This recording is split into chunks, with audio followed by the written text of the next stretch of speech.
Have you ever seen the film Sliding Doors? If you have, you've probably been left asking the same questions as me. Firstly, how did a whinger from Devon end up with Gwyneth Paltrow? And secondly, what if? What if I'd paid more attention in long division? What if I had passed on the bet that I could eat a urinal cake in under 10 seconds? What if I'd stood up to the school bully who probably wasn't as tough as she looked? One person though, who didn't live a life of what ifs, is a guy called Maurice Cohen, who was born here in the St George's Parish area of sunny Shadwell, East End of London. Now Maurice Cohen was just your regular Jewish kid.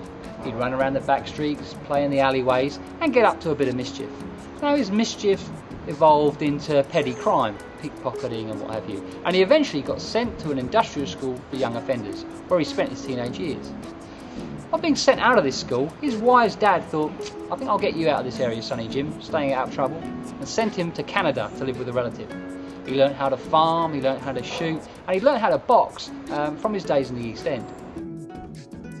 After losing interest in the farming lifestyle, he decided to move further into the city, and he got involved in carnivals, gambling dens and a spot of real estate on the side, but he eventually ended up in prison, but not before discovering a taste for Chinese food. There was a lot of Chinese in that area, but they didn't mix with the locals at all.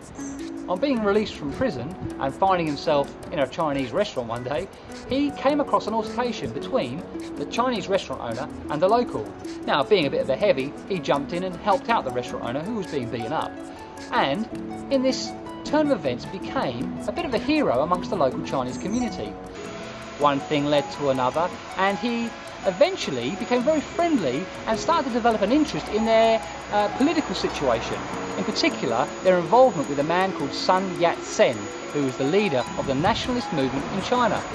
Anyway, the First World War came and he fought for the Canadians, and then after the First World War he got invited back to China by Sun Yat-sen and helped to train up the armed forces that were fighting in his interests in that country. Now, because he learned how to shoot and he had an understanding of fighting techniques from his days in the industrial school, he became a trainer of troops and a colonel and eventually a bodyguard and personal assistant to Sun Yat-sen. Now, this is during a tumultuous moment in Chinese history, communism and nationalism, and somehow Maurice Cohen became involved in the centre of this country's history. His skill with both hands on a gun led to his nickname Two Guns, and he became known as Maurice Two Gun Cohen. Sun Yat-sen died of cancer in the 1920s, and when the Japanese invaded China during World War II, Maurice Cohen managed to get Sun Yat-sen's widow and sister out of the last plane of China. He himself got put into a prisoner of war camp and eventually was released in about 1945, where he returned to Canada. But he developed strong links with China and was able to broker some big business deals, as he was one of the few individuals who was able to travel between Taiwan and Communist China. Rolls-Royce benefited from his involvement in that area.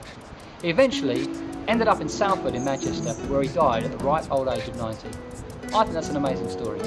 Some tell tales, others rhyme, but I sing songs from the Howling Sea. If you're wondering what on earth you just witnessed, you've been watching a video from the Songs from the Howling Sea podcast. Each week I release a song and a video about a person or a subject from London's East End. 52 songs in 52 weeks. For more, visit www.songsfromthehowlingsea.com.